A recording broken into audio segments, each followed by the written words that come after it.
masa pandemi seperti ini,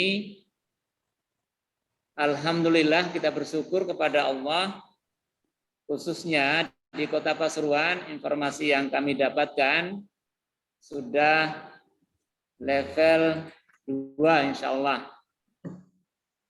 Nah, ini merupakan rasa syukur yang sangat dalam kita aturkan kepada Allah Subhanahu wa taala, sehingga mudah-mudahan pandemi ini lambat laun hilang dari muka bumi ini.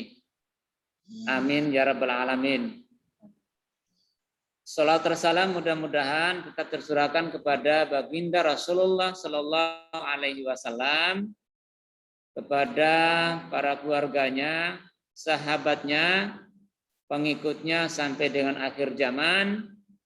Mudah-mudahan kita umatnya nanti senantiasa berselawat pada Rasulullah Sallallahu Alaihi Wasallam. Nantinya di yaumul qiyamah kita mendapat syafaat dari Rasulullah Sallallahu Alaihi Wasallam. Amin ya rabbal alamin. Bapak Ibu sekalian yang saya hormati, yang ketiga tentunya kami sampaikan ucapan terima kasih kepada Bapak Ibu, khususnya Bapak Ibu wali murid kelas 1 dan kelas 2 yang menyempatkan waktunya memenuhi undangan dari kami SD Al-Kausar dalam rangka untuk mengikuti psikoedukasi hasil asesmen psikologi yang telah dilakukan oleh putra-putri kita, khususnya kelas 1 dan kelas 2. Pada hari ini insya Allah akan disampaikan oleh tim dari Pusat Pelayanan Psikologi Terapan Umsida Universitas Muhammadiyah Sidoarjo, yang nanti akan menjelaskan hasil tes tentunya kepada wali murid kelas 2 yang hampir setahun ini menunggu hasil tes daripada putra-putri kita yang sudah di kelas 2. Sehingga pada tahun ini bergabung dengan kelas 1 yang insya Allah kemarin dan hari ini tadi sudah dibagikan oleh wali kelas hasilnya. Tentunya Bapak Ibu sekalian, perlu kami sampaikan bahwa tujuan daripada acara yang diselenggarakan oleh SD Al-Kausar lewat Zoom meeting ini adalah tidak lain, akan disampaikan oleh tim bahwa tujuannya sekali lagi yaitu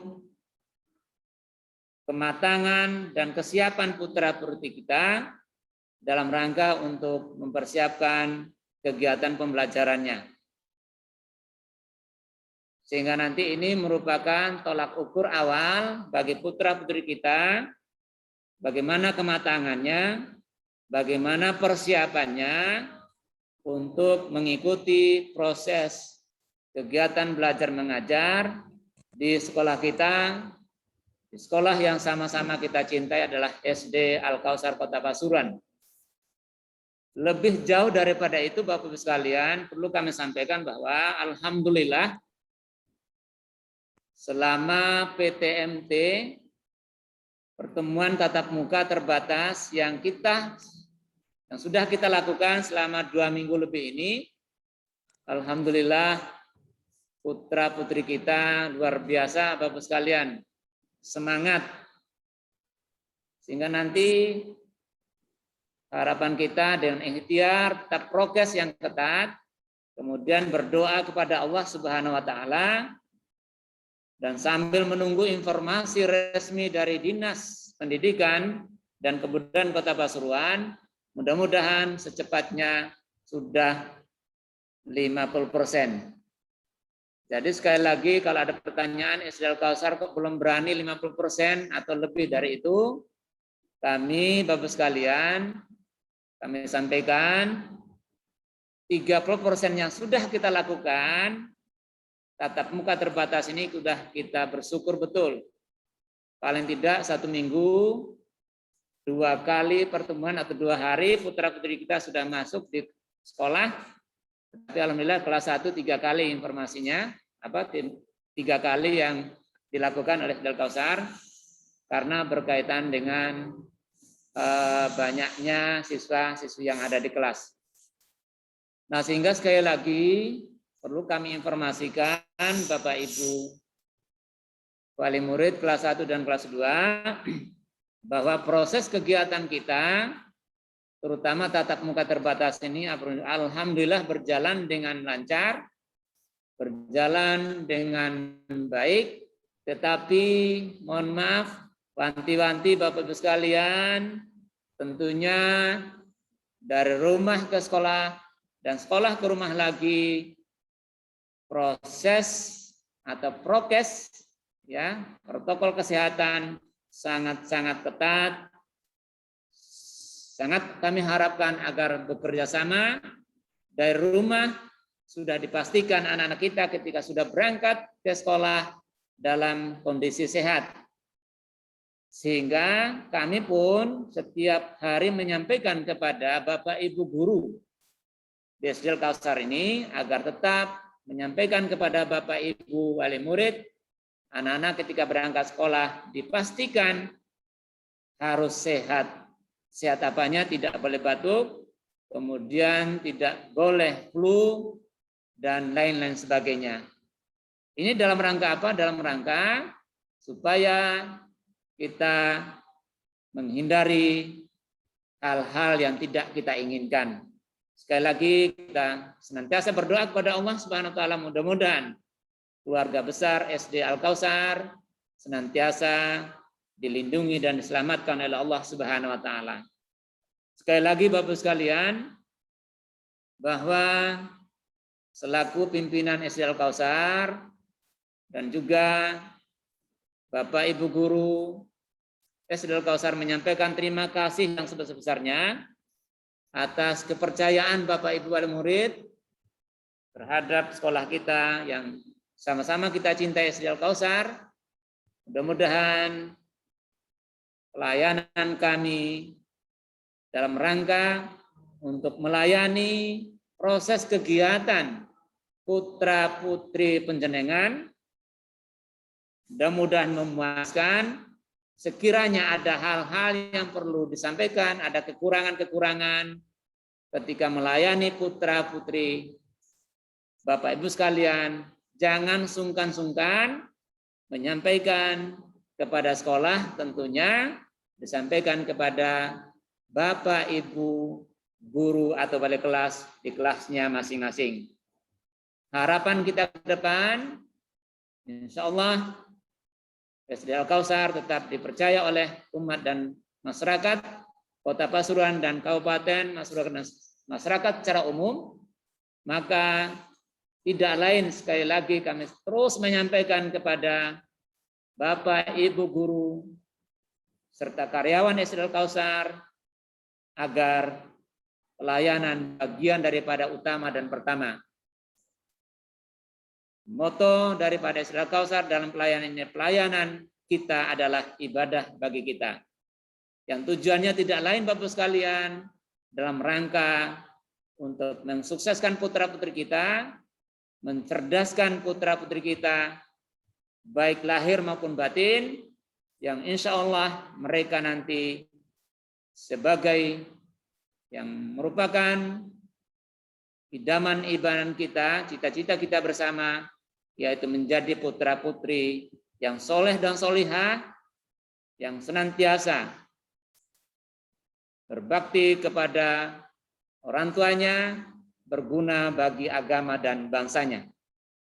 Dan sebagai penutup dari pengantar yang kami sampaikan pada kesempatan yang berbahagia ini, mohon doanya Bapak sekalian, alhamdulillah SD Al Kausar akan mewakili Kota Pasuruan dalam rangka untuk mengikuti cerdas cermat ke tingkat Jawa Timur. Mudah-mudahan nanti di tingkat Jawa Timur ini anak-anak kita memperoleh yang terbaik, menghasilkan yang terbaik. Sehingga Bapak-Ibu sekalian, Bapak Ibu wali murid yang saya hormati, sekali lagi kami sampaikan terima kasih yang sebesar-besarnya atas kepercayaan kepada SD Al-Kausar, dan harapan kami kegiatan ini nanti bisa diikuti sampai dengan finish, sampai terakhir, karena kami merasa penting sekali hal ini perlu disampaikan nanti oleh tim kepada Bapak Ibu wali murid. Tentunya mohon maaf, ada hal-hal yang sifatnya pribadi, maka nanti tidak perlu ditanyakan dalam forum Zoom meeting ini. Tetapi harapan kami nanti ada tindak lanjut, ada komunikasi lanjut dengan tim dari Pusat Pelayanan Psikologi Terapan Umsida Universitas Muhammadiyah Sidoarjo. Tetapi hal-hal yang sifatnya umum, monggo Bapak sekalian, mungkin nanti setelah penyampaian materi, kemudian nanti ada semacam dialog. Tapi sekali lagi ini sifatnya umum, bisa ditanyakan kepada tim hal-hal yang kita, insya Allah sekali lagi kami sampaikan bahwa tujuannya tidak lain dalam rangka untuk persiapan kematangan dan kesiapan putra-putri kita untuk mengikuti kegiatan proses belajar baik di sekolah maupun di rumah. Sekali lagi terima kasih dan mohon maaf yang sebesar-besarnya. Akhirnya mudah-mudahan Allah senantiasa memberikan kekuatan, kesehatan, kelancaran dan keselamatan kepada keluarga besar SD Al-Kausar Kota Pasuruan.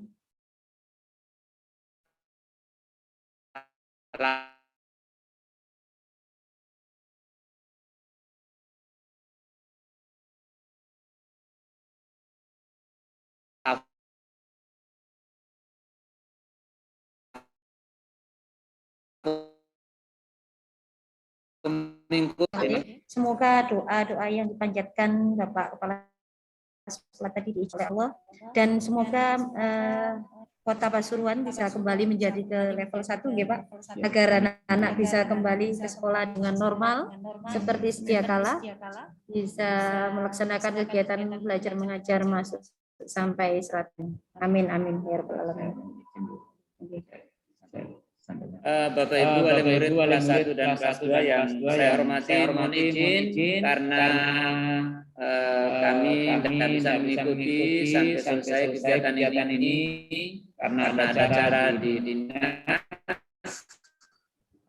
yang kami perlukan lebih lanjut. Assalamualaikum warahmatullahi wabarakatuh. Waalaikumsalam warahmatullahi wabarakatuh. Disampaikan apa ada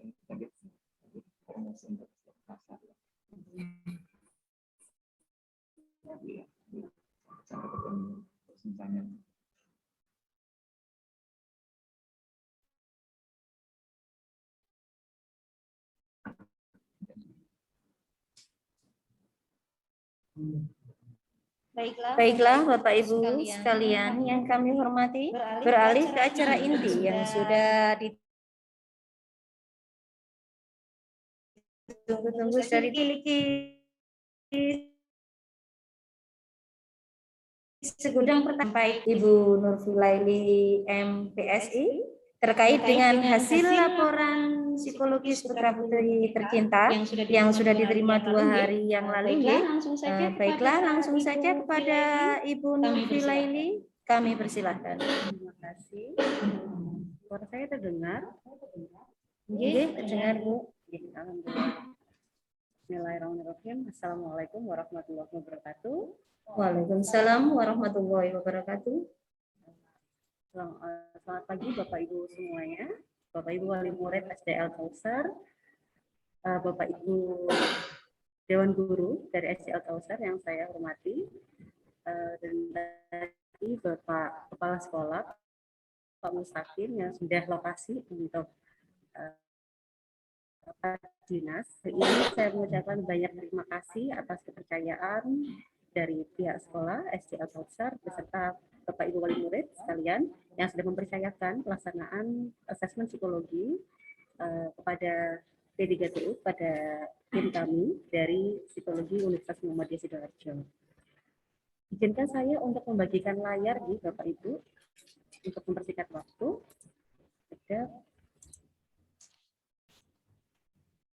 Apakah terlihat layar saya? Terlihat ya?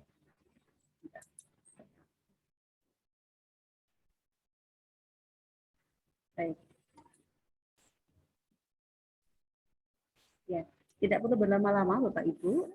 Izinkan saya untuk menyampaikan secara garis besar seperti apa sih tes yang kemarin dilaksanakan dan sudah dikerjakan oleh putra-putri Bapak Ibu sekalian di SD Al-Kautsar. Jadi judul acara kita hari ini adalah psikoedukasi, asesmen psikologi dalam rangka kesiapan masuk sekolah dasar. Perkenalkan, nama saya Nurfi Laili, saya dari Pusat Pelayanan Psikologi Terapan atau P3TU Universitas Muhammadiyah Sidoarjo. Lokasi kampus kami ada di Candi, Sidoarjo. Ini ada kurikulum vitae saya sebagian kecil. Saya lulusan dari Unair, dari S1 dan S2-nya.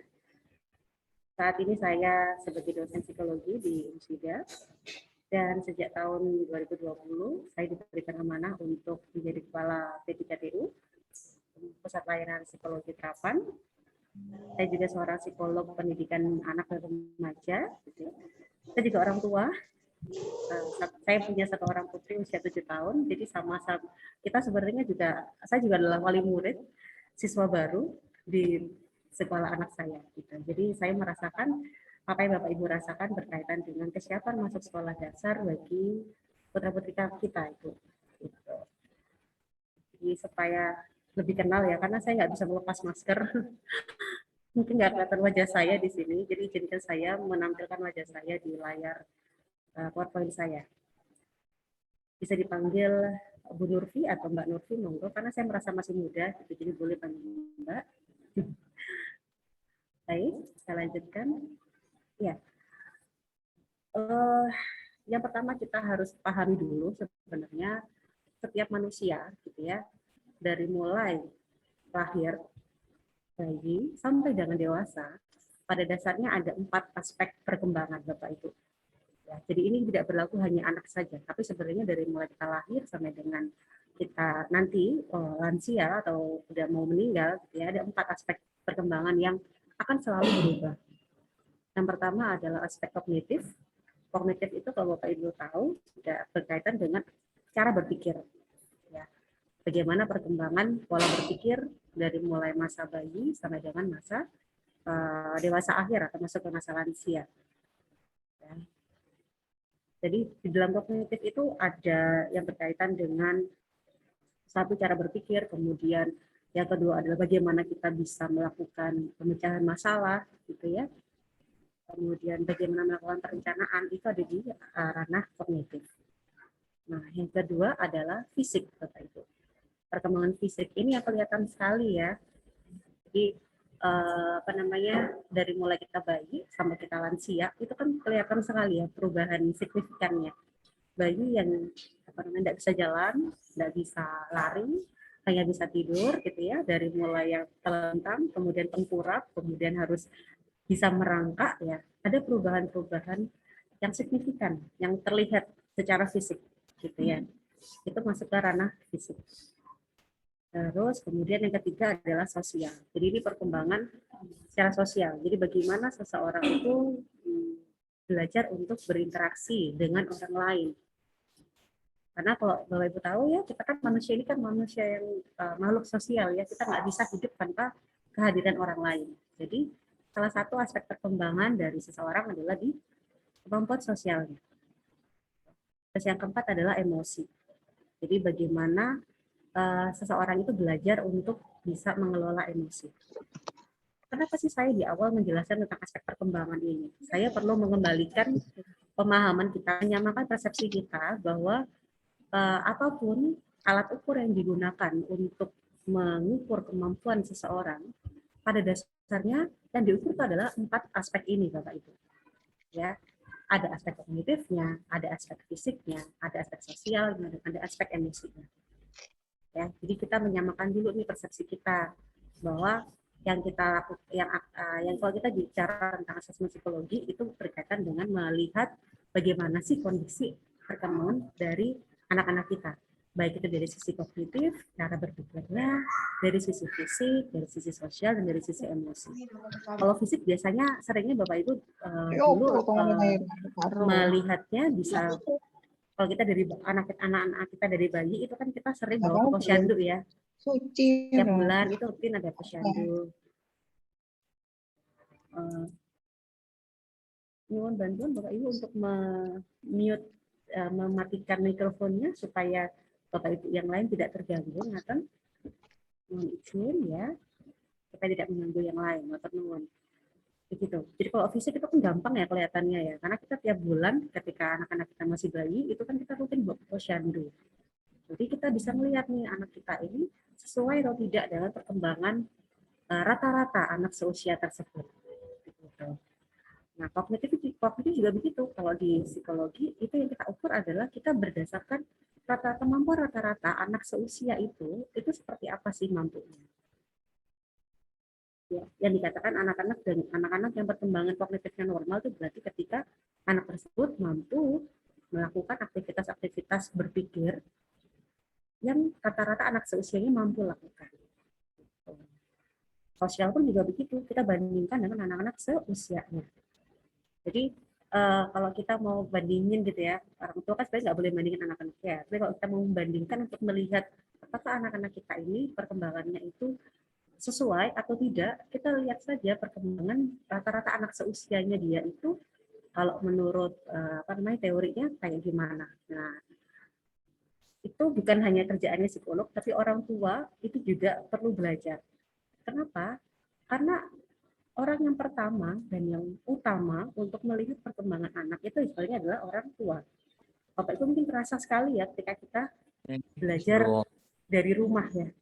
Belajar dari rumah itu kan kelihatan sekali ya bagaimana peran orang tua itu tidak bisa tergantikan sebenarnya dengan peran sekolah. Gitu. Jadi sekolah sama rumah, sama orang tua di rumah itu sebenarnya harus saling bersinergi. Jadi tidak hanya sekolah saja yang akan ngurusin anaknya, tapi orang tua pun juga perlu ikut belajar tentang bagaimana sih kondisi anak-anak kita. Psikolog. Ini Pak Ibra ada yang mau ditanyakan? Bapak Ibu kalau misalnya ada pertanyaan, Ibu nanti ini pertanyaannya di terakhir atau di sisa dua jalan? Monggo Bu Novi bisa disampaikan dulu untuk materinya, nanti akan ada sesi tanya jawab setelah ini. Oke, baik, siap. Oke, saya sampaikan dulu ya materinya. Oke, selanjutnya itu adalah aspek perkembangan anak-anak kita yang perlu kita samakan dulu nih dasar persepsinya ya. Nah, kemudian apa sih sebenarnya asesmen psikologi untuk anak ya? Asesmen psikologi untuk anak itu sebenarnya adalah hanya alat bantu. Alat bantu yang bisa kita pakai untuk bisa memberi gambaran kemampuan anak dalam kurun waktu tertentu. Jadi tes atau kalau kita awam bilangnya adalah psikotes ya. Psikotes untuk anak itu tuh tidak bisa berlaku sepanjang masa, enggak. Psikotes sendiri itu punya masa berlaku Ibu, validitasnya ya. Jadi hasilnya itu dikatakan valid itu maksimal hanya 2 tahun dari tanggal pelaksanaan psikotes. Setelah 2 tahun maka harusnya ada tes ulang. Putra putri Bapak Ibu perlu dites ulang untuk memeriksa sebenarnya bagaimana perkembangan terkini terupdate dari putra putri Bapak Ibu. Nah, makanya ada tulisannya dalam kurun waktu tertentu. Jadi tidak bisa digunakan sepanjang masa. Kenapa sih seperti itu? Kenapa nggak bisa dipakai terus menerus? Kita selaras dengan prinsip manusia itu adalah makhluk yang paling dinamis. Ya, manusia itu makhluk yang paling dinamis. Dinamis berarti gimana? Berarti setiap waktu itu selalu ada perubahan. Sehingga kita tidak bisa melihat atau mengukur seseorang itu hanya di satu waktu tertentu. Dan hasilnya dipakai untuk terus-menerus itu tidak bisa. Jadi karena sangat dinamis manusia itu. Ketika berubah atau ketika masuk pada lingkungan yang baru, kita bisa berubah kan, menyesuaikan diri dengan lingkungan tersebut. Nah, berarti kan kemampuan yang kita miliki juga ada perubahan. Nah, seperti itu. Jadi kalau asesmen psikologi untuk anak itu alat bantu sebenarnya yang bisa dipakai untuk memberikan gambaran. Karena dia alat bantu, maka sebenarnya itu hanya membantu kita sebagai guru ataupun orang tua untuk melihat apa sih kelebihan kelemahannya anak-anak kita, kemudian bagaimana kondisi atau modalitas apa yang sudah dia miliki, yang kemudian bisa kita gunakan untuk memberikan stimulasi yang tepat bagi putra-putri kita. Baik itu dari sisi sekolah, dari guru di sekolah, ataupun stimulasi yang bisa dilakukan oleh orang tua di rumah. Jadi dia hanya alat bantu. Ya, jadi istilahnya Bapak Ibu tidak harus menelan mentah-mentah hasilnya gitu ya, tapi perlu ditelaah kembali. Oh ternyata hasilnya seperti ini, kemampuan anak saya segini, punya modal ini, apa yang harus saya lakukan untuk bisa mengoptimalkan. Intinya itu kan, karena kita mau mengoptimalkan kemampuan putra-putri kita. Nah, kemudian apa saja sih tujuannya atau apa saja yang diukur dari asesmen psikologi gitu. Secara garis besar, alat ukur atau asesmen psikologi yang digunakan untuk mengukur kemampuan anak-anak itu ada beberapa aspek yang bisa digali dari situ. Yang pertama adalah kita bisa menggunakan asesmen psikologi untuk melihat kecerdasan umum. Kecerdasan umum itu apa, Bapak Ibu? Kecerdasan umum itu sebenarnya adalah kita bisa melihat seberapa besar sih kapasitas yang dimiliki oleh anak-anak kita. Jadi kalau misalnya ibaratnya kemampuan berpikir itu adalah kayak wadah gitu ya, kayak misalnya kayak wadah air gitu misalnya. Nah, seberapa besar sih kapasitas wadah air kita, anak putra-putri kita? Ada yang sebesar kolam renang, ada yang sebesar kolam tambak, ada yang sebesar apa yang lain gitu ya. Jadi itu adalah kapasitas. Jadi seberapa besar wadah yang dimiliki oleh putra-putri kita, sehingga nanti itu yang akan membantu kita untuk bisa mengarahkan perilaku putra-putri kita. Jadi nanti itu bisa membantu mereka untuk bisa bertindak secara terarah.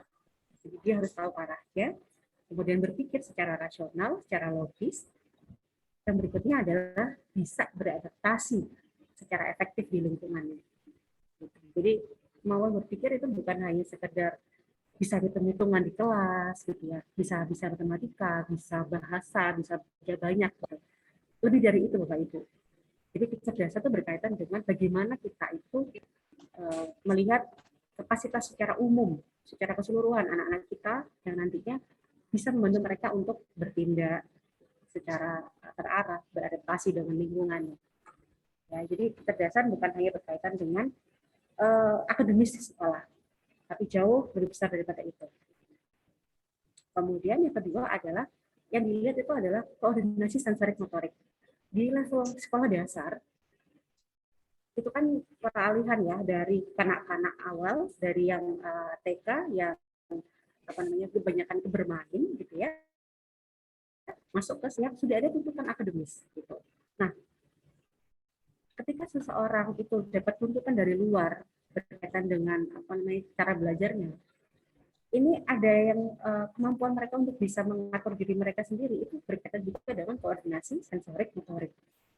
Ya, jadi kemampuan motorik halus itu apa? Contohnya misalnya kayak menggunting, terus menulis, mewarnai, meruncing mami.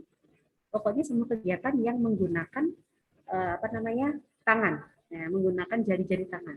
Itu adalah motorik halus. Jangan kalau kasar, motorik kasar itu apa? Berlari, berjalan, melompat gitu ya, merangkak, itu adalah motorik kasar. Di mana kedua hal tersebut, dua kemampuan tersebut, itu pada anak-anak sekolah dasar itu berpengaruh besar untuk bisa membantu mengendalikan dirinya mereka. Gitu. Jadi kemampuan koordinasi sensorik motorik itu dilatihnya dari mulai TK sampai SD, terutama kelas 1, kelas 2, itu sebenarnya latihannya berkaitan dengan koordinasi sensorik motorik. Karena ketika anak-anak sudah bisa mengendalikan itu, mereka sudah punya modal untuk bisa belajar dengan lebih konsen. Gitu. Anak-anak yang nggak bisa konsen biasanya mereka kesulitan untuk mengendalikan koordinasi motoriknya mereka. Kayak misalnya anaknya suka keliling gitu ya, kalau berkeliling dulu. Itu karena mereka masih dalam proses untuk belajar atau melatih bagaimana mengkoordinasikan motorik halus dan motorik kasarnya. Gitu. Itu yang dilihat kalau kita tes gitu ya. Ada lagi kemampuan bicara. Nah, kalau bicara itu pasti ya gitu ya. Kita melihatnya berdasarkan tadi saya bilang sesuai dengan usianya. Rata-rata anak usia itu mampunya berbicara seperti apa. Nah, bicara ini berkaitan dengan bagaimana seseorang atau seorang anak itu menyerap materi dari luar. Ya anak-anak itu kan kalau Bapak Ibu perhatikan gitu ya, cara mereka belajar berbicara adalah dengan cara meniru. Betul ya? Meniru atau mereka menyerap dulu kemudian dimunculkan dalam bentuk bicara. Ya, jadi itu adalah merepresentasikan atau menggambarkan bahwa bagaimana kemampuan menyerap informasi yang dimiliki oleh anak. Gitu. Yang kemudian ditampilkan dalam bentuk lisan atau verbal. Nah, itu bicara, terus persepsi visual. Kalau persepsi visual berarti kalau tadi itu menyerap kemudian dimunculkan dalam bentuk lisan, kalau visual itu berarti berkaitan dengan informasi yang berupa gambar-gambar atau video. Itu anak-anak usia segini, anak-anak usia sekolah dasar itu visualnya kuat sekali gitu. Makanya kan kalau guru-guru di TK ataupun di SD kelas 1, kelas 2, bahkan masih sampai kelas 5 itu paling mudah menceritakan atau mengajari anak-anak itu melalui gambar.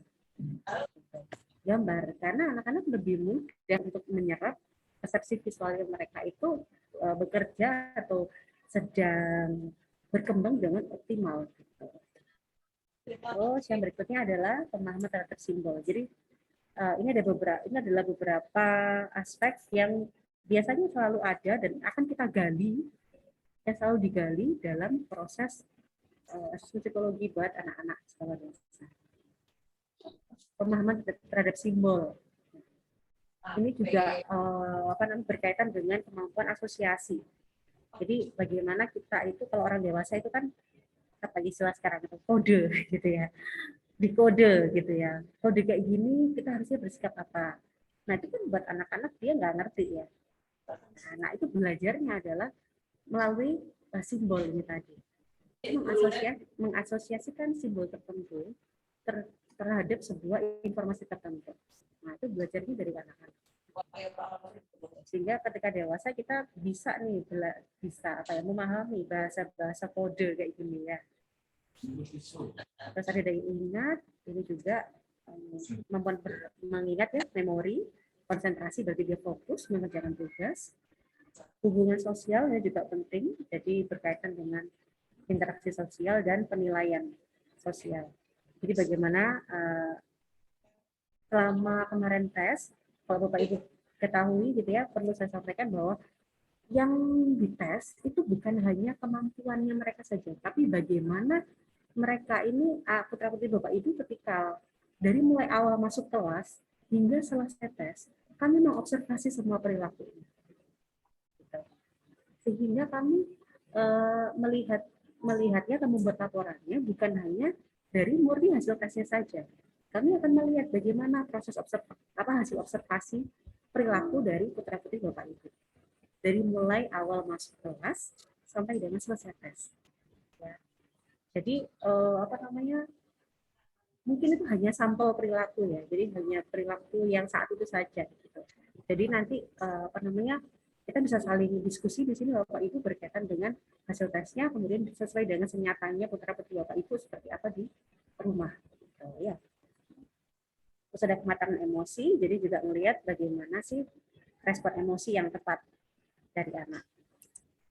Nah, di usia sekolah dasar, yang paling penting untuk diketahui adalah berkaitan dengan kematangan dan kesiapan siswa-siswi atau individu itu untuk bisa belajar di SD, level SD. Gitu. Nah, kita sebelum tahu bagaimana kesiapan, kita baca dulu nih kematangan. Kematangan itu apa sih sebenarnya? Kematangan itu mengacu pada pertumbuhan biologis. Ya, jadi, kalau Bapak Ibu tahu kan ada aturan dari pemerintah yang menyatakan bahwa masuk sekolah dasar itu usia tertentu ya. 6,8 sampai 7 ya, 6 tahun 8 bulan sampai 7. Kenapa sih dibuat aturan itu? Karena merujuk pada perkembangan biologisnya dia, perkembangan fisiknya dia, si anak itu. Rata-rata anak-anak yang berusia 6 tahun, 8 bulan sampai 7 tahun gitu ya, itu sebenarnya secara biologis mereka sudah matang gitu. Organ-organ fisiknya sudah bagian matang. Terkait juga perkembangan otaknya sudah mulai matang sehingga dia kalau dapat instruksi yang agak banyak itu dia lebih cepat nangkepnya gitu. Jadi usia 6 tahun sampai 7 tahun itu sudah dianggap cukup matang secara fisik, secara fungsi organ biologis, terutama pada bagian otak, untuk bisa memahami instruksi yang lebih banyak dibandingkan ketika masih di level TK. Gitu. Jadi dipastikan dulu matang dulu secara organ biologisnya.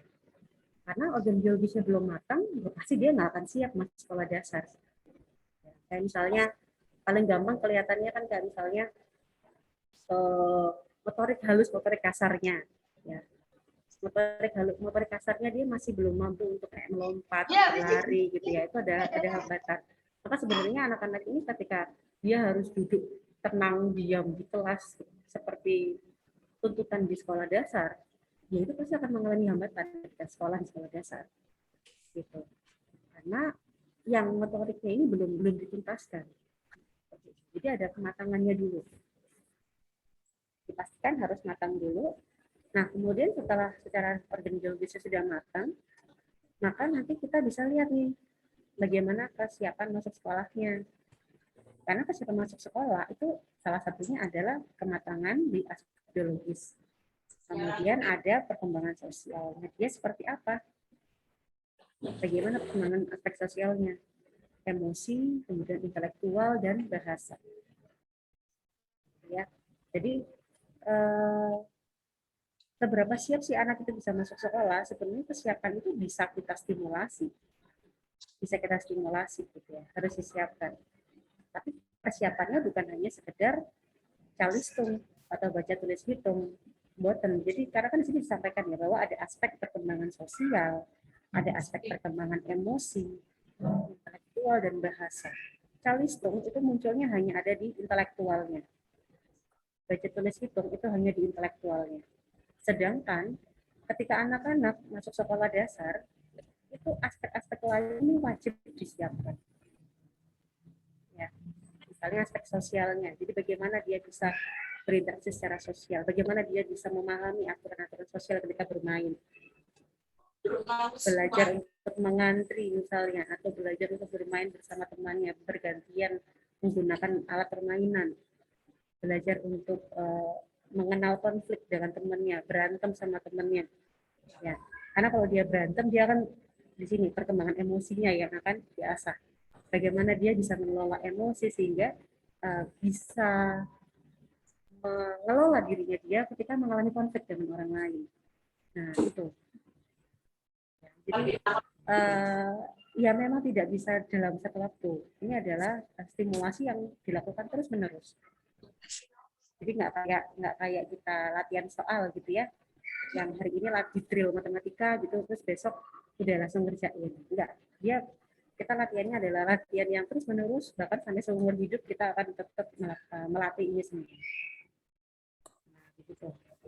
Jadi kesiapannya bukan hanya di intelektualnya saja, tapi di aspek-aspek yang lain pun juga perlu dipersiapkan, sehingga nanti diharapkan ketika dia sudah siap, dia akan lebih mudah menerima pembelajaran di sekolah.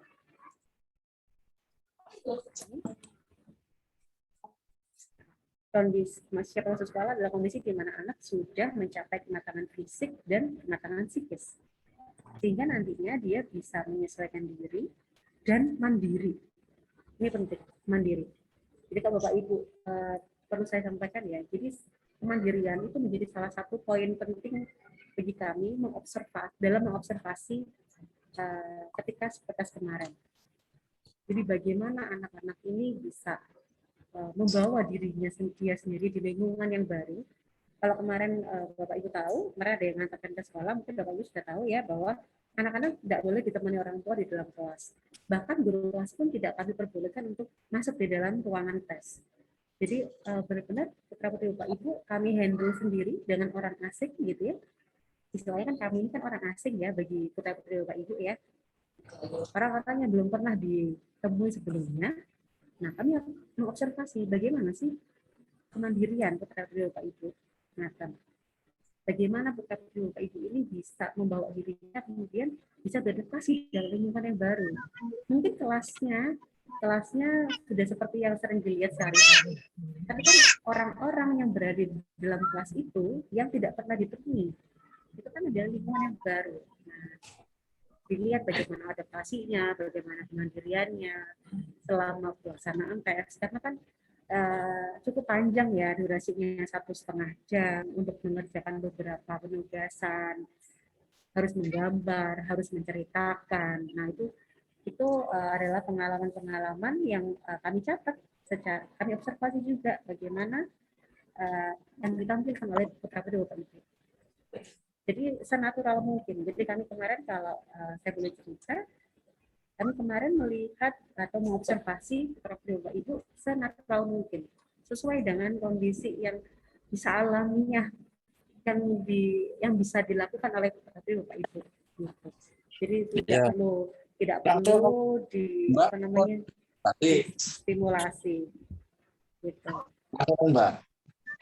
Ya, jadi sudah saya jelaskan ya bahwa pengetahuan fisik berkaitan dengan pengetahuan otot, syaraf, keterampilan mengkoordinasikan motorik kasar dan halus. Kalau psikis berarti aspeknya di dalamnya adalah kognisi, emosi, dan sosial. Nah, tujuannya ini untuk mengetahui kematangan aspek, untuk menunjang itu, dan mengetahui kemampuan mana yang kira-kira dia sudah matang, sudah siap, masih ragu-ragu, atau belum siap. Gitu. Sehingga nanti bisa dikatakan oleh Pak Ibu guru di sekolah, gitu ya. Oh, anak-anak yang ini ternyata belum siapnya di aspek yang ini, di aspek misalnya pada pengamatan kritis misalnya. Berarti apa yang harus dilakukan oleh sekolah maupun oleh orang tua, atau mungkin pada aspek yang lain, misalnya pada pengelolaan emosinya dia ada hambatan, atau misalnya masih belum, bukan ada hambatan, masih belum siap misalnya. Apa yang harus dilakukan? Jadi intinya tes ini dipergunakan untuk membuat pemetaan kemampuan gitu. Yang kemarin diukur, mungkin kalau Bapak Ibu bisa buka di buku psikotesnya atau lembar hasil psikotesnya, ini adalah subtes yang digali dari situ, gitu ya. Ada pengamatan dan kemampuan membedakan. Itu tujuannya adalah untuk melihat ini bagaimana kemampuan mengamati dan membedakan bentuk. Buat apa melihatnya? Kemampuan ini digunakan untuk melihat kemampuan baca huruf, membaca huruf. Motorik halus, dia untuk melihat kemampuan menulisnya. Terus kalau pengertian tentang besar, jumlah, perbandingan, ini nanti melihat kesiapan anak-anak untuk berkaitan dengan kemampuan berhitung, ya. Kemampuan berhitungnya dia, jadi logika matematikanya dia, itu nanti juga dari sini. Cuman nggak sampai ke logika matematika, karena kalau anak-anak usia segini kan logikanya ya masih konkret, harus benar-benar yang real. Gitu. Jadi dilihat adalah kemampuan berhitungnya. Terus kemudian ada aspek pengamatan kritis, jadi melihat, mengobservasi sebenarnya ya.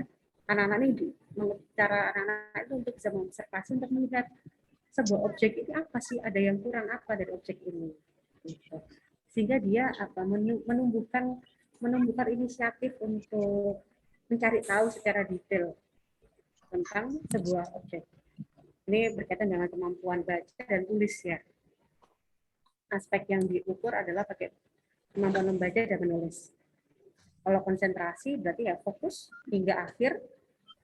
Jadi dari mulai awal sampai akhir psikotes, bagaimana tingkat konsentrasi dan bagaimana tingkat kefokusan dari individu itu. Itu untuk melihat bagaimana sih cara adaptasinya, cara seseorang itu beradaptasi. Terus saya ingat ini berkaitan dengan bagaimana dia bisa mengingat informasi yang disampaikan, penting untuk dimiliki siswa SD. Kenapa ya? Karena kalau masuk sekolah itu kan semuanya disampaikan oleh guru ya, banyak disampaikan oleh guru. Jadi dia perlu penting bagi seseorang untuk memiliki daya ingat yang kuat. Supaya apa? Ya supaya nggak gampang istilahnya nggak gampang hilang ya informasinya. Tapi ada beberapa anak yang daya ingatnya mungkin belum cukup baik. Nah kalau kayak gitu berarti orang tuanya atau guru itu perlu memberikan instruksi yang lebih singkat plus harus sering diulang. Ada anak-anak yang seperti itu dan itu nggak masalah gitu ya. Ketika belum siap atau masih ragu-ragu sebenarnya tidak ada masalah, tinggal kita memberikan stimulasi yang tepat saja dan rutin. Kalau orang Jawa bilangnya utun ya, konsisten melakukan itu sehingga bisa ada perubahan di situ. Terus pengertian terhadap objek ini juga untuk berkaitan dengan pengetahuan umum. Jadi anak-anak kan perlu diajari juga ya tentang pengetahuan umum gitu ya, bagaimana kita menilai situasi, misalnya kayak diberikan informasi tentang bagaimana sih adab ketika misalnya berkunjung ke rumah seseorang, ke rumah orang lain, adab untuk makan, adab untuk berwudu, sholat dan segala macam gitu ya. Ini bisa berkaitan dengan itu. Jadi mungkin istilahnya pengetahuan umum, tapi kalau kita di SDL Tausar pun kan juga berbasis Islami ya gitu ya. Jadi ini berkaitan dengan adab, pengetahuan tentang adab kehidupan sehari-hari. Gitu. Jadi itu masuk ke sini. Jadi bagaimana nilai-nilai yang dianut oleh keluarga itu diukurnya lewat sini. Terus memahami cerita, ini di anak-anak itu diarahkan untuk bisa menceritakan kembali apa yang sudah dia alami secara runtut gitu ya, secara sekuensial urutan waktunya atau urutan kejadiannya gitu, dan bisa menyampaikan secara verbal. Jadi bukan hanya dia tahu ceritanya, tapi bisa menyampaikan ke orang lain secara runtut. Nah ini berpikir abstrak karena kan dari hal yang banyak peristiwa yang terjadi, kemudian dia harus ceritakan satu persatu. Nah biasanya kan anak-anak ini masih belum runtut ya, bahkan menceritakan misalnya nonton film aja itu kan belum runtut dari awal sampai akhir karena perlu dinamakan. Jadi ini melihat penelitian anak-anak berkaitan dengan objek tertentu. Ini penting buat untuk dilihat karena nanti kan anak-anak ketika masuk belajar di sekolah itu kan pasti ada tugas-tugas dan di mana dia harus berkonsentrasi penuh di situ. Jadi harus melihat soalnya udah sesuai belum dengan yang diminta oleh gurunya. Harusnya soalnya udah 10, ditulis 10 atau ditulis 5 atau ditulis 8 misalnya. Nah, kayak gitu. Itu tagihan pengamatan. Nah, saya rasa materi saya udah selesai, Bapak Ibu. Setelah ini kita sesi diskusi saja, sesi tanya jawab. Monggo kalau ada pertanyaan, saya persilahkan Ibu. Ini sudah selesai, saya izin stop share ya. Ampun ya, Bu Nurfi ya. Sampun, monggo sesi diskusi dan tanya jawab. Itu tadi beberapa penjelasan tentang asesmen psikologi yang diberikan ke anak-anak ya. Betul, Tahu saya hasil yang dibagikan ke anak-anak itu dilaksanakan tanggal 14 Juni. Agak lama, iya. Agak lama ya memang ya. Kurang lebih 3 bulan yang lalu. Baik, sekarang akan kami buka sesi pertanyaan. Dibuka untuk berapa pertanyaan, Bu Nurfi? 3 pertanyaan dulu mungkin ya. Monggo Bapak Ibu murid kelas 1 dan 2 yang ingin bertanya kami persilahkan, kami buka 3 pertanyaan dulu. Silahkan menyebutkan nama, dan menyebutkan nama siswanya, kelas berapa. Monggo, yang berkenan bertanya. Ini ada yang raise hand ya, Bu. Akmal. Ini mamanya Akmal nih kayaknya nih. Iya, Oh iya, Iya. monggo Mama Mas Akmal, silakan, kami persilakan untuk bertanya. Assalamualaikum warahmatullahi wabarakatuh. Waalaikumsalam warahmatullahi wabarakatuh. Bu, bagaimana cara meningkatkan minat literasi anak-anak gitu Bu ya, terutama dengan tantangan saat ini era digitalisasi itu. Kami mungkin di 2 tahun 3 tahun yang lalu mungkin banyak buku-buku edukatif gitu ya, mungkin yang sempat kami koleksi apalagi setelah daring ini anak-anak semakin mengenal dengan handphone. Itu bagaimana meningkatkan literasi itu supaya anak-anak itu, atau paling enggak ada penjadwalan gitu ya, mungkin dari kita sudah berusaha gitu ya ke anak-anak, misalnya hari ini mungkin 1 halaman gitu, padahal untuk membaca 1 buku misalnya itu saya bisa 2 jam gitu kayak katakan, itu anak-anak juga selesai dalam satu buku itu selesai 2 jam tuh, katakan 5 menit 10 menit aja itu susah sekali gitu sekarang. Itu bagaimana sekarang itu Bu? Ya, terima kasih. Assalamualaikum warahmatullahi wabarakatuh. Waalaikumsalam warahmatullahi wabarakatuh. Pertanyaannya ditampung dulu ya Bapak Ibu. Sebentar ya Bu Nurfi, kita lanjut ke pertanyaan selanjutnya. Ini ada Mama dari Yuka. Monggo. Mama Yuka, kami persilahkan. Ya, Assalamualaikum warahmatullahi wabarakatuh, Bu Rini dan semuanya. Warahmatullahi wabarakatuh. Yang ingin saya tanyakan di sini, apakah ada kaitan erat dengan tingkat IQ anak dengan kesiapan anak sekolah, tapi selain sekolah juga mungkin dengan kesiapan anak menghadapi dunia luar di luar rumah gitu. Karena kan selama ini yang dimengerti adalah ketika tingkat IQ anak bisa dibilang sudah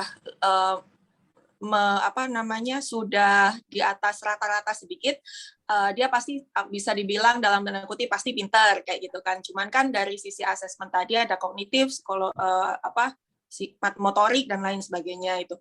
Mungkin bisa diinfokan, mohon infonya dari Ibu sekalian, apakah ada kaitan yang erat antara tingkat IQ anak dengan kesiapan anak bersekolah atau dengan kesiapan anak menghadapi dunia luar? Sekian, terima kasih. Ya, terima kasih untuk Mama Mbak Yuka. Kami buka 1 pertanyaan lagi, monggo.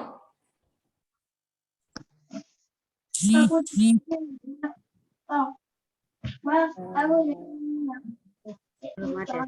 Bagaimana? Belum ada, Bapak Ibu? Ya. Ya, baiklah. Untuk sesi pertanyaan yang pertama ada 2 penanya ya. Yang pertama tadi Mama Mas Akmal kelas 2A, kemudian yang kedua yaitu Mama Mbak Yuka dari kelas 1B. Monggo kepada Ibu Lutfi untuk berkenan menjawab pertanyaan dari Mama wali murid kelas 1 dan 2 ini. Baik, matur nuwun. Saya mulai pertama dulu ya dari mamanya Mas Akmal ya. Bagaimana meningkatkan literasi anak gitu ya, kemampuan literasi. Ini PR kita bersama Bapak Ibu, karena seperti saya sampaikan tadi, saya pun juga seorang wali murid siswa kelas 1 SD. Jadi saya juga merasakan generasi corona gitu ya. Bagaimana tantangan luar biasa ya bagi anak-anak kita ini ketika digempur dengan teknologi. Betul ya? Teknologi di satu sisi itu membantu kita, tapi di sisi yang lain luar biasa menggerus banyak hal. Salah satunya adalah kemampuan literasi. Betul sekali. Jadi saya juga merasakan itu. Betul-betul rasanya itu kesulitan ya. Kalau kita dulu di zaman kita, waktu kecil itu karena hiburan cuman TV-nya pun juga jelek-jelek gitu ya. Jadi kita lebih banyak baca buku ya. Kalau sekarang luar biasa.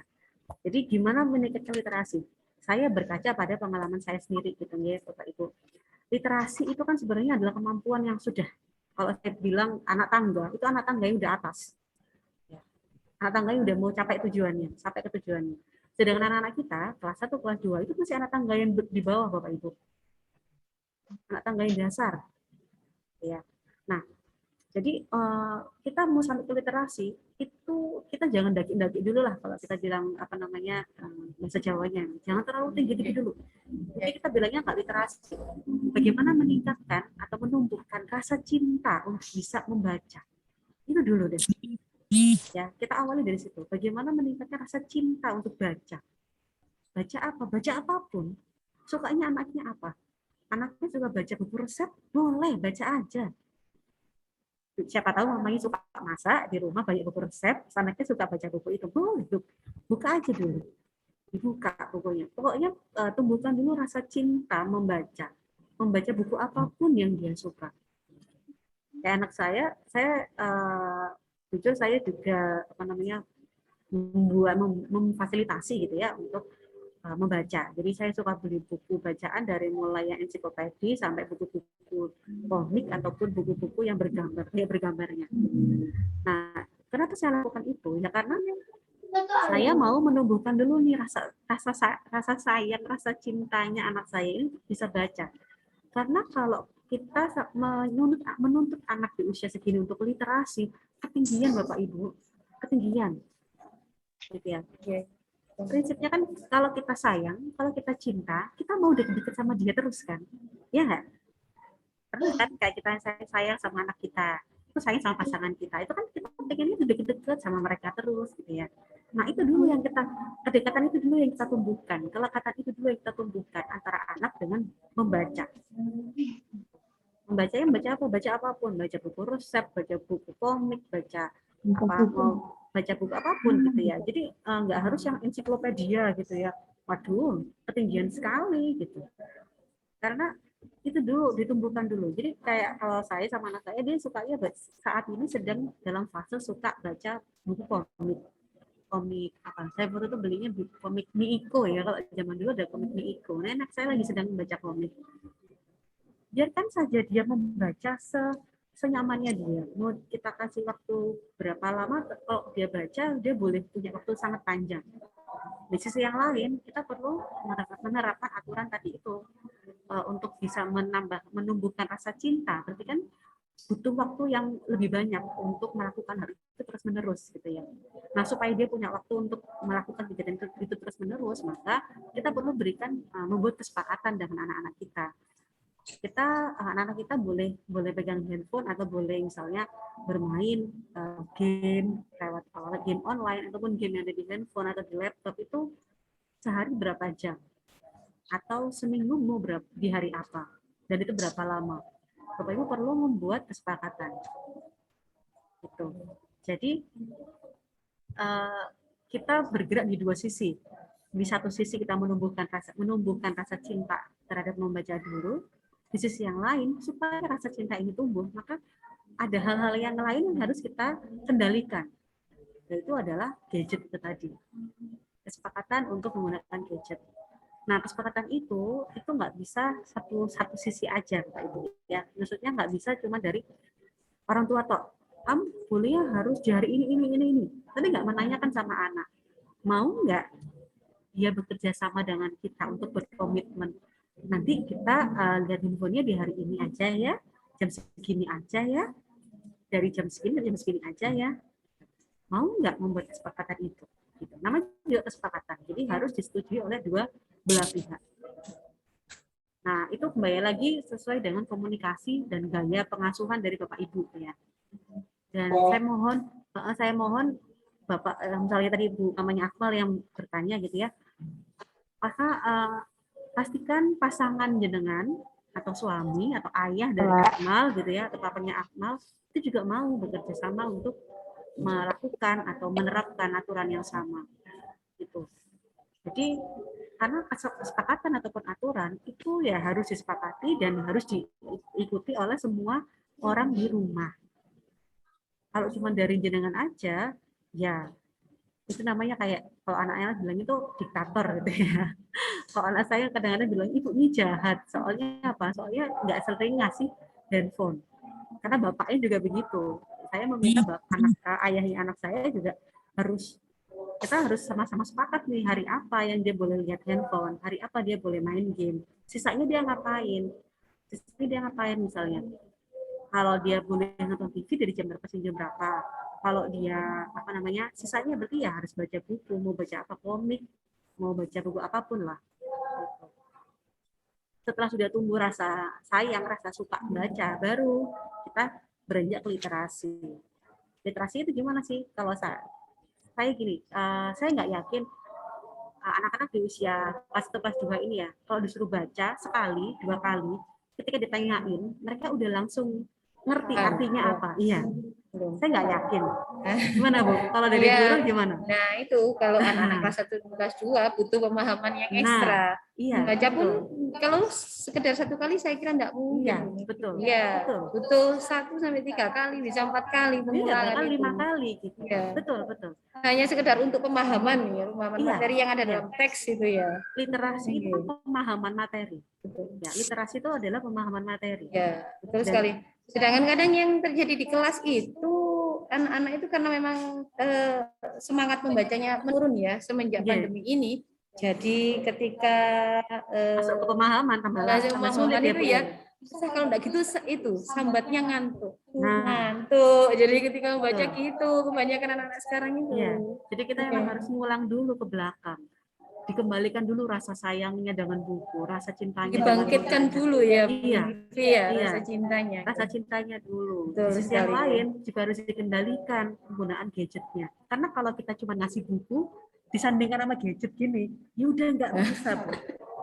Tampilannya lebih bagus gadget soalnya daripada buku. Betul. Itu alamiah manusia itu lebih suka Iya, yang iya. berwarna, bergambar, berwarna, bergerak. Gitu. Itu sudah alamiahnya manusia. Bahkan kita di usia segini kan lebih senang nonton ya daripada baca buku ya, jujur. Bener nggak? Bener nggak? Jadi Iya, kalau betul kita sekali. ingin anak kita suka baca, literasinya bagus, dimulai dari orang tuanya dulu. Nah, betul. Karena iya betul Maaf karena ya. anak adalah peniru ya. Betul. Anak adalah peniru orang Betul tuanya. sekali. Dan insya Allah jika mama papa di rumah itu suka baca, maksudnya di rumah itu menyempatkan baca meskipun sebentar, insya Allah anak-anak juga ikut pasti dengan mama papanya kebiasaan Iya, seperti itu. betul. Jadi memang kalau saya dari mulai anak saya umur 2 sampai 3 tahun sebelumnya gitu ya, umur 2-3 tahun itu saya punya kebiasaan ini apa namanya baca buku sebelum tidur. Buku apapun gitu yang dia suka. Kalau dulu mungkin awal-awal waktu masih dia kecil buku yang cuma 3 lembar atau 4 lembar bergambar semua nggak ada tulisannya gitu. Saya yang dongengin itu saya lakukan. Jadi setiap mau tidur itu saya berusaha untuk paling nggak 1 buku lah dibaca bersama gitu. Untuk apa sih sebenarnya saya mau anak saya ketika mau masuk tidur yang dia bawa itu adalah kebiasaan membacanya gitu. Jadi saya mau merekam dulu di pikiran anak saya, di memori anak saya bahwa membaca buku itu menyenangkan. Dilakukan sebelum tidur, kita bisa ngobrol santai dari buku gitu ya. Jadi saya mau menumbuhkan itu dulu. Karena kalau sampai ke literasi itu jauh menurut saya. Jadi cinta dulu sama bukunya, sama bacanya gitu ya. Kemudian dari situ kita bisa ngobrol banyak kok sama anak-anak itu kalau kita mau baca buku ya. Jadi ngobrolnya tuh lebih banyak berkaitan dengan yang kita alami sehari-hari gitu. Karena saya pun kalau misalnya saya nanyain anak saya misalnya bisa baca buku saya baca buku komik gitu ya. Ketika saya tanya lagi nama tokohnya siapa, terus saya ulang lagi lah pokoknya pakai pertanyaan 5 W1H itu loh, who, what, when itu ya. Anak saya pasti nggak hafal dan nggak tahu. Dia kan buka lagi komiknya. Bentar Bu, tak baca dulu ya komiknya yang mana gitu. Itu begitu. Jadi tapi itu adalah proses untuk bisa mencapai literasi menurut saya. Karena nggak mungkin ujuk-ujuk tuh dia tuh langsung celeng di otaknya tuh langsung pinter gitu. Enggak ada yang kayak gitu. Butuh proses yang panjang ya. Ada anak tangga yang harus dilalui. Betul sekali. Dan itu proses itu bisa dilalui anak dengan pendampingan Bapak Ibu sekalian. Nathan. Ya, jadi istilahnya kalau jenengan pingin anak Bapak Ibu itu ciamik bahasa ini, ciamik dalam akademis, dalam membaca, dalam literasi. Monggo bareng-bareng melakukan itu bersama anak. Gitu. Jadi anaknya nggak dibiarkan sendiri ya, Bapak Ibu juga harus bersama mereka. Ada di samping ataupun di belakang mereka untuk kalau mereka lagi malas didorong, kalau mereka lagi bersemangat digandeng bersama-sama. Gitu. Jadi harus bareng-bareng memang, nggak bisa Bapak Ibu ngeculkan sendiri tiba-tiba mereka bisa sendiri gitu. Saya bingung malah dapat dari mana mereka kemampuannya gitu. Kalau nggak anak itu yang pinter banget pun juga pasti ada kendala di belakangnya. Begitu ya. Mamanya Akmal, mamanya Mas Akmal ada tanggapan nggak? Mama mungkin ada yang mau kita diskusikan lagi. Terima kasih Bu, terima kasih. Iya, gitu ya. Iya. Jadi Ya. bergeraknya di dua sisi. Jadi nggak hanya menumbuhkan rasa cinta, tapi di sisi yang lain juga perlu bikin kesepakatan untuk melakukan apa ya istilahnya mengelola jadwal pemakaian gadget. Gitu, oke? Iya, ini terkadang itu bukunya itu saya baca duluan, walaupun itu buku anak-anak gitu, terus maknanya itu atau isinya itu saya sampaikan ke anak-anak gitu, daripada nggak kepake gitu, karena sayang dulu kan sudah kita belikan gitu ya, kita fasilitasi, terus sekarang jarang terpakai gitu, kadang sampai gitu. Terus saya baca dulu ini ceritanya masih, jadi kita harus paham dulu lah gitu. Mungkin anak saya lebih ada yang suka mendengarkan kan, saya tahu seperti itu. Iya betul. Begitu. Apa ya? Paling nggak itu kan ada usaha lah ya, Ma. Jadi percayalah, percaya tidak ada usaha yang sia-sia gitu ya. Yang penting kita ikhlas, kita ikhtiar terus gitu ya. Kalau misalnya caranya salah, mungkin bisa diubah gayanya gitu. Jadi kita parenting itu nggak ada yang benar, nggak ada yang salah gitu. Kalau ada yang nggak tepat, bisa diubah sesuai dengan kebutuhan masing-masing anak kita gitu. Iya. Nggih, sampun. Nggih, sampun matur nuwun namanya Mas Akmal. Nggih. Lanjut ke Pertanyaan dari Mas Akmal sudah terjawab, nggih. Untuk pertanyaan yang kedua, Bu Nurfi, dari Mama Mbak Yuka tadi. Kalau tadi saya pahami, apakah ada kaitannya erat antara intelektual gitu ya, IQ, skor IQ ya berarti ya, dengan kesiapan masuk sekolah gitu. Ya. IQ, kalau dengan Pirsani, kalau IQ itu lebih banyak berkaitan dengan intelektual ya. Jadi ada aspek intelektualnya, kebanyakan berkaitan dengan aspek intelektual. Jadi kemampuan berpikir. Gitu. Padahal kalau tadi saya sampaikan, memang untuk siapa masuk sekolah, bagi saya seorang psikolog yang melihat secara keseluruhan buat laporan gitu ya, itu bukan hanya dari IQ-nya saja untuk melihat kesiapan seseorang individu atau seorang anak ini untuk bisa masuk sekolah. Jadi ada aspek yang lainnya kan tadi saya sampaikan ya, bahwa harus ada aspek kematangan emosi, kemudian kematangan sosial, kemudian kemandirian. Yang itu semua sebenarnya akan membantu anak-anak ini untuk bisa lebih beradaptasi dengan tuntutan dari sekolah. Gitu. Jadi kalau saya bilang ada kaitan erat antara itu, bukan hanya IQ saja. Jadi IQ memang salah satunya. Kenapa ya? Karena itu modalnya anak untuk melihat untuk bisa kalau istilahnya wadah gitu ya, dia bisa ngisi airnya tuh sesuai dengan wadahnya kan. Gitu.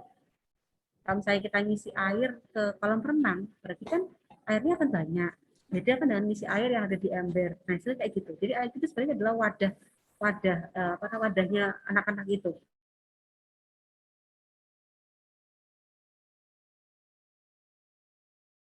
Seberapa besar, seberapa banyak masih dari luar yang berkaitan dengan cara berpikir. Tapi untuk bisa mengoptimalkan wadah ini dibutuhkan aspek-aspek yang lain. Salah satunya adalah kematangan sosialnya dia, kematangan emosinya dia, gitu ya, kemandiriannya dia. Karena wadah ini tidak akan berfungsi secara optimal menangkap semua informasi kalau nggak ada penyokong-penyokong yang lainnya. Gitu. Jadi bukan cuma satu-satunya sebagai penentu boten. Jadi salah satu. Kalau berkaitan sangat erat, ada juga anak yang pintar, IQ-nya tinggi, tapi kemudian secara sosial dia tidak baik, belum mandiri. Itu ya banyak kayak gitu. Ya, karena memang tidak cuma itu aja sebenarnya yang untuk membantu anak-anak ini beradaptasi ya di sekolah. Karena kan kalau kita bilang masuk sekolah dasar kan beda sekali ya antara TK dengan sekolah dasar ya. Kalau TK kan lebih banyak bermainnya, tuntutan tugasnya kan minimalis gitu istilahnya. Kalau di SD ini kan banyak tugas-tugas sudah ya, tugas-tugas terstruktur, tugas-tugas yang harus dia menulis secara runtut gitu. Saya merasakan sendiri ketika anak saya dari TK masuk ke SD, itu kan kayak luar biasa ya perjuangannya emak-emak di sini ya. Kalau buat yang kelas 1 kan udah masih terasa ya.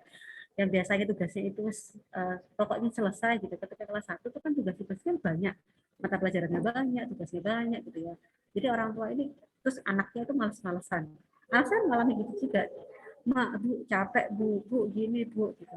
Saya merasakan juga, gitu. Jadi akhirnya kembali lagi pada saya bahwa saya harus menekankan bahwa kalau di sekolah dasar mereka masih dalam untuk apa namanya aspek kognitifnya, kemampuan berpikirnya, kemampuan apa namanya berkaitan dengan pola pikir itu masih dalam proses untuk pengembangan. Ya.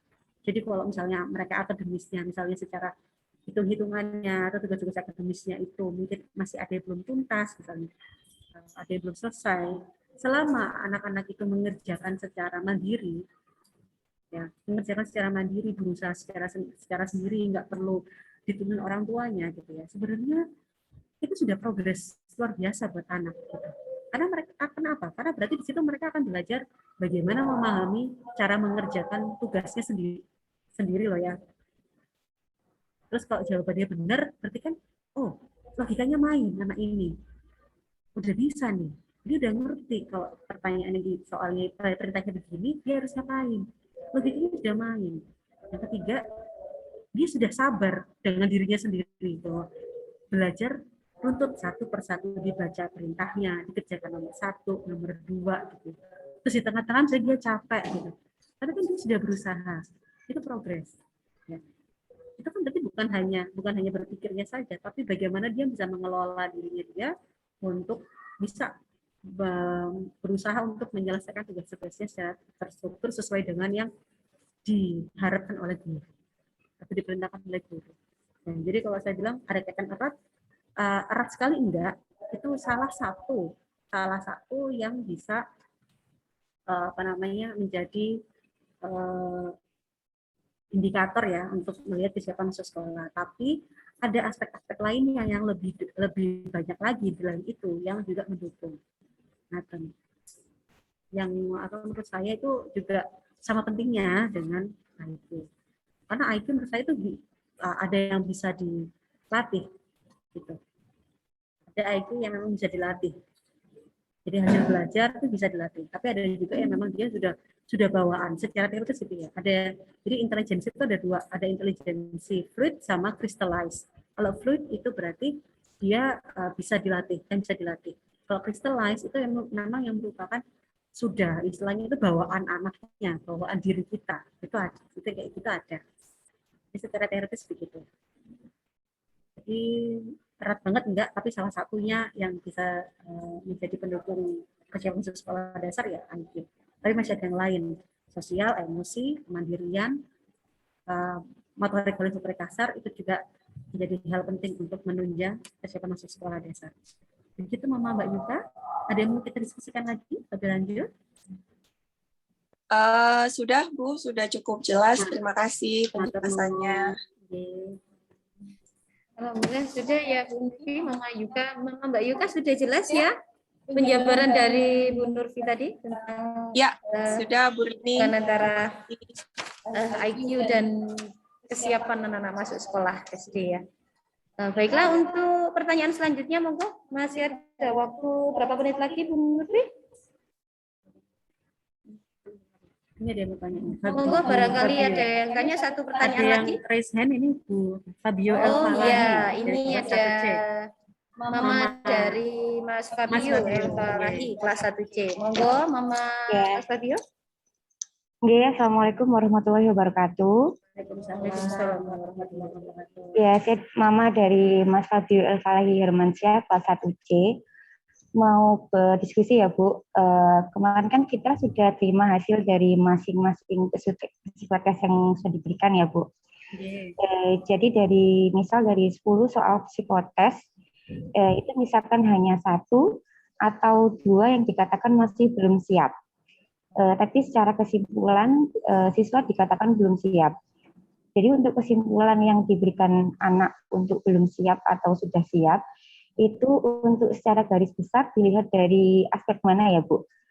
Dan mungkin bagaimana caranya untuk meningkatkan agar anak-anak bisa dikatakan siap untuk melakukan belajar mengajar. Sekian Bu. Ini saya langsung jawab atau gimana Bu? Monggo Bu Nurfi bisa langsung dijawab. Oke, siap Mas Mama Fabio. Oke, matur nuwun pertanyaannya. Ya, terima kasih.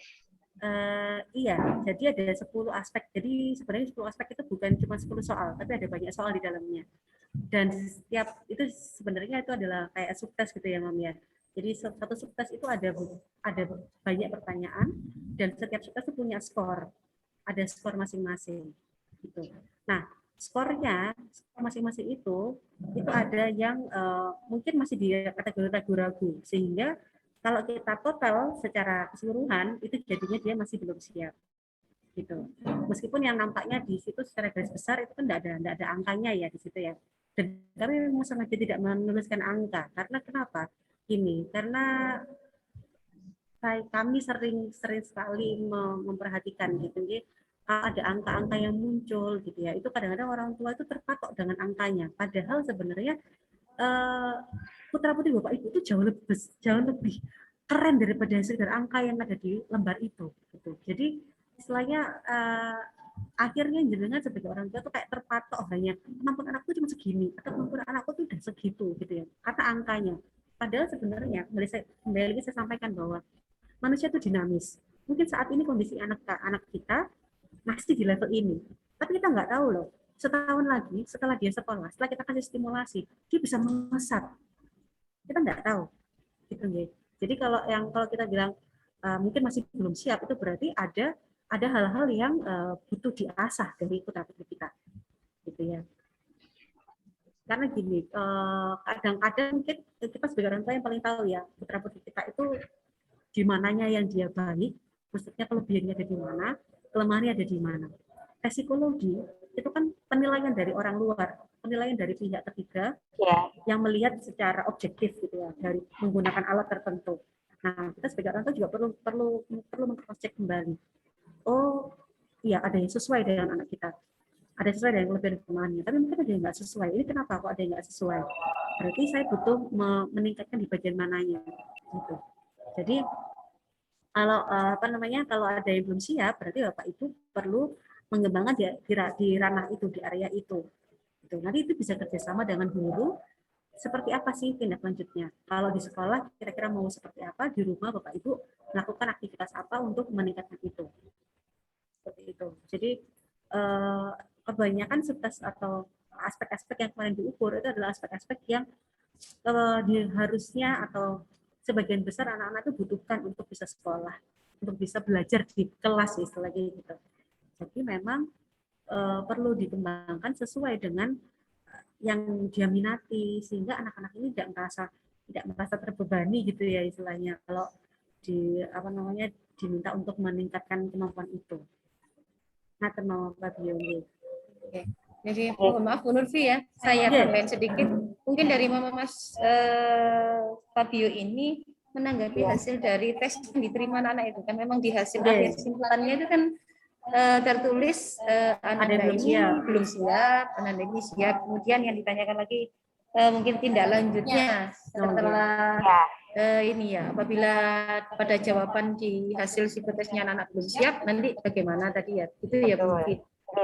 Tindak lanjutnya berarti seperti tadi yang dijelaskan Bu Nurfi perlu biasa lebih lanjut lagi agar hasil tersebut bisa berubah ya. Iya. Jadi sebenarnya kalau kita bilang belum siap itu kan berarti apa istilahnya? Mungkin pada aspek yang itu belum tersentuh stimulasinya. Dia punya kemampuan itu tapi belum tersentuh gitu. Belum stimulasi ini belum nyampe ke situ. Jadi itu bukan berarti anak-anak ini nggak mampu di situ. Belum tentu gitu Bapak Ibu ya. Tapi bisa jadi stimulasi itu belum sampai ke aspek yang itu sehingga kalau dengan ini berarti iya ya ada yang kurang dari stimulasi saya sehingga saya perlu melakukan tambahan apa misalnya gitu. Jadi bukan berarti dia nggak mampu di situ. Dia punya kemampuan itu tapi mungkin saja belum tersentuh sehingga belum muncul sekarang. Iya, belum muncul sekarang. Sehingga ketika kemarin ada istilahnya dilihat ya kalau misalnya kita general check up di lab gitu ya itu kan kita diperiksa pada saat itu kan gitu pada saat itu nah pada saat itu perilaku belum muncul di putra putri jenengan gitu meskipun sebenarnya kalau di rumah itu ada Bu di rumah tuh loh dia itu melakukan itu tapi kok nggak keluar itu dan itu pun hasil 3 bulan yang lalu loh Bu Nurfi ya siapa tahu untuk yang sekarang hari ini mungkin ketika anak tes sekarang sudah berubah ya. Iya, jadi Ya. kembali lagi Oke. itu sebenarnya bukan jadi patokan utama Bapak Ibu, Oke. tapi itu sebagai kayak pandangan kita bahwa oh putra putri kita ini punya kemampuan di sini, kurangnya di sini. Nah, kita sebagai orang tua dan mungkin dari pihak sekolah, dari guru-guru juga bisa apa ya istilahnya melakukan antisipasi apa nih yang harus kita lakukan supaya anak Betul kita sekali. kan optimal gitu. Karena kan nggak ada ya orang tua yang kalau kata SK tuh terus itu apa diem-diem aja kan nggak ada ya. Pasti akan tanya kan, saya harus melakukan apa? Saya harus apa namanya supaya anak saya lebih optimal tuh saya harus ngapain misalnya kan gitu. Biasanya gitu. Jadi bukan jadi patokan mati saat ini tuh kayak gitu, enggak Bapak Ibu. Jadi ini adalah pandangan secara keseluruhan yang nanti bisa kita lakukan tuh apa, usaha-usaha apa yang supaya kita bisa mengoptimalkan ke depan, karena itu bisa berubah kok pasti saya itu yakin bisa berubah karena manusia itu dinamis. Iya. Prinsipnya kan begitu manusia. Jadi untuk Bapak Ibu wali murid kelas 1 dan kelas 2 yang hasil psikotes anaknya dikatakan kurang siap, tidak perlu terlalu risau ya Bu Nur ya. Tidak perlu terlalu galau. Betul. Iya, tidak perlu terlalu bingung. Tinggal sebagai orang tua kita berusaha lagi memaksimalkan kemampuan anak-anak di rumah. Kalau di sekolah ya kerjasama dengan Bapak Ibu gurunya masing-masing. Insya Allah bisa. Anak-anak bisa, pasti bisa ya Bu Nur. Yang penting sebenarnya adalah ini Bapak Ibu, komunikasi dua arah antara orang tua dengan guru di sekolah. Karena bagaimanapun kemarin kita sudah merasakan sendiri ya ke sekolah daring itu kalau nggak ada guru itu kan Masya Allah luar biasa ya perjuangannya orang tua di rumah ya.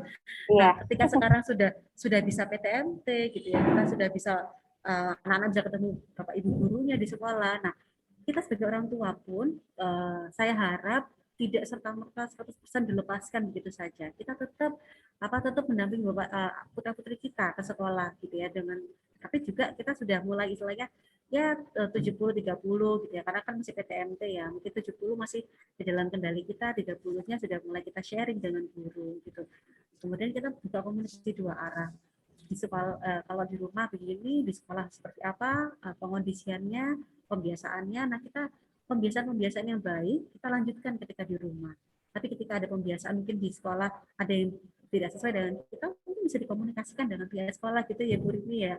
Jadi nanti betul sekali. namanya bisa ada komunikasi dua arah, orang tua itu seperti apa, kalau ngajarinnya di sekolah seperti apa. Jadi istilahnya kita mendapatkan format yang apa ya, format pengasuhan, format apa namanya mengasah putra putri kita itu dengan yang sesuai dengan putra putri kita sendiri gitu.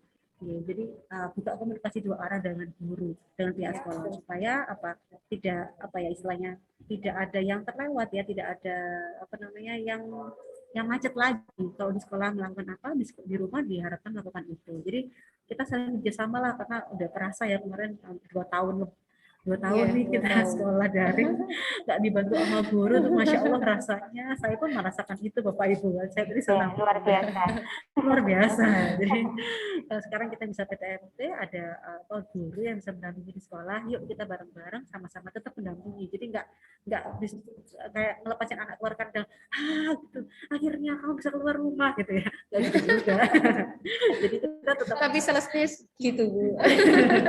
tapi bahagianya di sana. Ada rasa leganya juga sebagai orang tua ya, meskipun pandemi tapi ada rasa leganya bahwa oke, ketemu guru berarti dia anak-anak pasti akan punya apa namanya situasi lingkungan yang baru, kebiasaan yang baru, ketemu orang-orang baru, dan itu saya rasa itu adalah salah satu cara bagi anak-anak kita untuk belajar bagaimana bisa mandiri, bagaimana bisa beradaptasi dengan lingkungan yang baru gitu ya. Karena kalau di rumah kok terus nggak apa ya, kalau saya rasa tuh kalau kelamaan tuh ya nggak bagus juga kan. Kalau di sekolah kan bisa komunikasi dengan teman-temannya di kelas ya Bu. Betul, dia belajar berkonflik. Kayaknya sekali. Di beberapa laporan tuh ada yang saya arahkan biarkan anak-anak tuh belajar berkonflik ya. Saya ingat saya beberapa kali saya nuliskan di laporan, saya lupa kayaknya lebih dari 5 anak lebih gitu ya. Saya minta orang tua untuk membiarkan anak-anak itu belajar berkonflik. Kenapa begitu? Karena konflik itu kan sebenarnya latihan anak-anak itu untuk bisa pertama mengelola emosinya, kedua dia belajar untuk menganalisis kenapa saya kok mengalami masalah, mengalami konflik dalam hidup saya, ketiga dia belajar berkomunikasi yang baik. Yang keempat, dia akan belajar caranya untuk bisa kalau tadi menganalisis, dia akan bisa mengambil kesimpulan, mengambil langkah. Oh, solusinya apa ya? Dia akan belajar itu. Nah, supaya belajarnya ini terarah, ketika mengalami konflik, Bapak Ibu harus dampingi mereka. Gitu. Jadi Bapak Ibu ada untuk apa? Untuk diskusi, ngobrol sama mereka. Jangan hakimi. Jadi ketika berantem sama temennya, Bapak Ibu dengerin dulu apa cerita mereka, apa versi mereka terhadap situasi yang sedang dialami. Gitu. Kalau perlu, kalau kita mau cari lihat di sisi yang lain, kita tanya sama temennya yang bertemu sama anak-anak kita, mereka kita, versinya mereka gimana. Nanti kita bisa ajak diskusi ini sama putra-putri kita. Oh, kemarin kamu ngalamin berantem sama ini ya, gara-gara ini ya. Kenapa? Apa yang kamu rasakan? Kenapa? Menurutmu kenapa kalau kayak gitu kamu bisa berantem sama temanmu? Terus temanmu gimana ngomongnya? Jadi kita bisa gali dulu apa sih yang mereka alami, mereka rasakan, mereka pikirkan gitu ya. Jadi kita bertindak sebagai pendengar dulu, jangan tiba-tiba langsung, kok kamu berantem terus sih, kamu kok nakal sih, nggak boleh. Harus sabar ya, saya pun suka ngobrol sama anak saya, jadi kita harus sabar, tahan gitu.